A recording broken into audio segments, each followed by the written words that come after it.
ஞாயிற்றுக்கிழமை காலையில் 6 மணிக்கு தூங்கி எந்திரிச்சோன்னே கையில் ஒரு பேக்கோடு போய் நல்ல வெடைக்கோழியாக நாட்டுக்கோழியை பார்த்து பிடிச்சிக்கிட்டு வந்து வீட்டில் முதல்ல கொடுத்துட்டு அம்மா கையில் கொடுத்து அதை சமைச்சு வைமான்னு சொல்லிவிட்டு நாம் அப்படியே ஃப்ரெண்ட்ஸோடு போய் அப்படியே ஊரெல்லாம் சுற்றிட்டு வந்துட்டு கரெக்டாக 9 மணிக்கு டான்னு வீட்டுக்கு வந்துடணும்.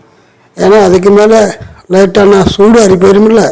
அப்படியே வீட்டுக்குள்ளே வந்து அப்படியே குளிச்சுட்டு சட்டையை கழட்டி போட்டு ஃபேனை 5ல் வச்சு பெரிய தட்டாக எடுத்து அம்மா செஞ்சு வச்சுருக்கிற பிரியாணி, தந்தூரி, சில்லி சிக்கனு, முட்டை எல்லாம் எடுத்து வச்சுக்கணும். அப்படியே தட்டில் வச்சு ஒன்று ஒன்றா பார்த்து ரசித்து அம்மா தயிர் வெங்காயம் எங்கேன்னு கேட்டு அந்த கெட்டி தயிரில் போட்டு ஊற வச்ச வெங்காயம், அந்த வெங்காயம் எப்படி தெரியுமா இருக்கணும், கெட்டி தயிராக இருக்கணும். அதுவும் அந்த ஆவின் தயிராக இருக்கணும். அதில் நல்ல முத்திரி வெங்காயம், பெரிய வெங்காயத்தை நறுக்கி போட்டு கொத்தமல்லி தயிர் அப்படியே தூவி 2 பச்சை மிளகாயை போட்டு லைட்டாக சால்ட்டை தூவி அப்படியே ஒரு சின்ன கரண்டி போட்டு கிளறி அப்படியே 2 ஸ்பூன் மூட்டு அந்த பிரியாணிக்கு ஓரமாக வச்சு சேர்த்து ஒரு குழச்சி ஒரு அடி அடிக்கிற சோகம் ஞாயிற்றுக்கிழமை இருக்குது பாரு. அடாடா 6 நாள் வேலை செஞ்ச சலுப்பு சங்கட்டம் அந்த ஒரு நாளில் அந்த சாப்பாடு ருசி இருக்குதே, அதில் எல்லாம் மறந்து போயிடுறியா. சரி, அப்படி இந்த கோழிக்கறியில் சாப்பிட்டா என்ன நன்மை என்ன மைனஸ் இருக்குது அப்படின்னு சொல்லி பார்த்துடலாமா? ஓகே, இப்போ கோழிக்கறி நல்லதா கெட்டதா அப்படிங்கிறது பார்த்திங்கன்னா, கோழிக்கறி அருமையான ஒரு நல்ல உணவு தான். அதில் புரோட்டீன் சத்து, அதாவது புரதம் வந்து நிறையா இருக்குது, கால்சியம் சத்து, இரும்பு சத்தும் நிறையா இருக்குது. அதனால் அதை எடுத்துக்கிறதுல எந்த விதமான தப்பும் இது வரைக்கும் யாரும் சொல்லலை. அது நல்ல ஒரு பொருள் அப்படிங்கிறது வந்து மாற்று கருத்து இல்லை. சரி, அப்போ அந்த கோழிக்கறியை யாரெல்லாம் எடுத்துக்கலாம், யார் எடுத்துக்கக்கூடாது அப்படிங்கிறது தான் நம்ம இப்போ பார்க்க போகிறோம். இந்த ஏதாவது ஒன்று சாப்பிட்டா உடம்புலாம் பிச்சுக்கும் அப்படின்னு பார்த்தீங்கன்னா அலர்ஜி. அவங்களுக்கு சும்மா லைட்டாக ஃபேன் காற்று அதிகமாக வச்சாவே பிச்சுக்கும், தூசி பட்டால் பிச்சுக்கும், திடீர்னு தும்பல் வரும். இவங்கெல்லாம் இந்த கோழிக்கறியை தவிர்க்கிறது ரொம்ப ரொம்ப நல்லது. கோழிக்கறி மட்டும் இல்லை, இது மாதிரி இன்னும் சில காய்கறிகளும் இருக்குது, அதை நம்ம அப்புறமேட்டு பார்க்கலாம்.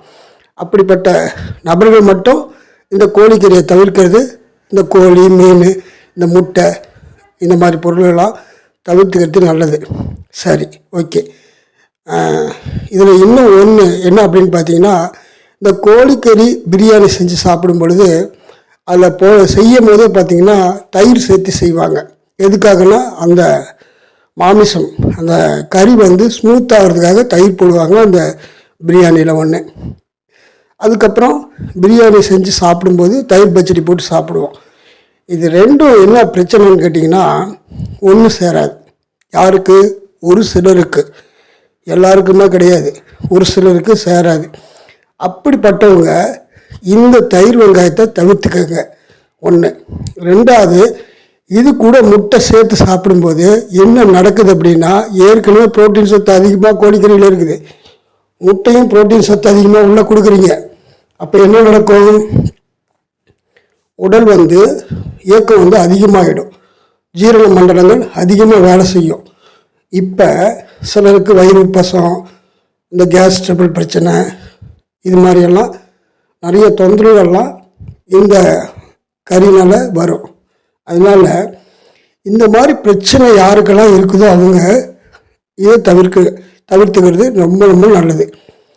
அப்போ இந்த தயிர் சம்மந்தப்பட்டது, அதாவது தயிர், பால், இந்த டீ, இதெல்லாம் பார்த்திங்கன்னா மேக்சிமம் ஒரு சில பேர்த்துக்கு அலர்ஜியை உண்டாக்கும். அவங்க யாரும் கண்டுபிடிச்சி அவங்க இதை தவிர்த்துக்கிறது நல்லது. திடீர்னு நல்லாவே இருப்பாங்க, சாப்பிடுவாங்க, திடீர்னு பார்த்தா அடுத்த நாள் உடம்புலாம் பிச்சுக்கும். மெடிக்கல் ஸ்டோரில் போய் ஒரு அலர்ஜி டேப்லெட் கொடுக்குன்னு வாங்கி போடுவாங்க, சரியாக போயிடும். ஆனால் இதெல்லாம் எதனால் நடந்துச்சு அப்படிங்கிறது நமக்கு தெரியறதில்லை. இதுதான் காரணம். அதனால் கோழி அருமையான ஒரு புரத சத்து, நல்ல வைட்டமின், இரும்பு சத்து உள்ளே இருக்குது. அதை நீங்கள் தாராளமாக உணவில் எடுத்துக்கலாம். அதே டைமில் யாருக்கெல்லாம் இந்த தயிர் சேரலையோ அவங்க தவிர்க்கிறது நல்லது. அதே டைமில் இந்த முட்டையை அந்த கோழிக்கறி எடுக்கும்போதோ அல்லது மட்டன் எடுக்கும்போதோ சேர்த்திக்காத இருக்கிறது ரொம்ப ரொம்ப நல்லது. ஏன்னா உடம்பு டயர்ட்னஸாக இருக்கும். நல்லா யோசிச்சு பாருங்கள். கறி சாப்பிட்டோன்னு பார்த்தீங்கன்னா யாராச்சும் ஆக்டிவாக இருக்கிறது பார்த்திங்கன்னா இருக்கவே மாட்டாங்க. நல்லா சாப்பிட்டாச்சு நிம்மதியாக ஒரு தூக்கம் தூங்கிடலாம் அப்படிங்கிறது தான் நம்ம மைண்டில் ஓடும். அப்படி உடம்பு வந்து அப்படியே ஒரு மாதிரி சூழ்ந்த மாதிரி கொண்டு வந்தனால அந்த உள்ளார ஜீரண மண்டலம் அதிகமான வேலைப்பளு எடுக்கிறதுனால தான் இந்த மாதிரி பிரச்சனைகள்லாம் வருது. இதெல்லாம் நீங்கள் தவிர்த்துக்கிட்டிங்கன்னா ஒரு அருமையான ஒரு பொருள், நல்ல பொருள்.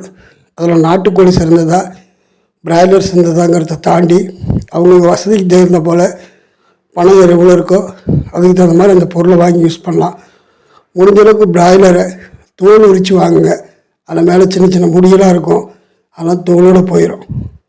All the best. வாழ்க வளமுடன்.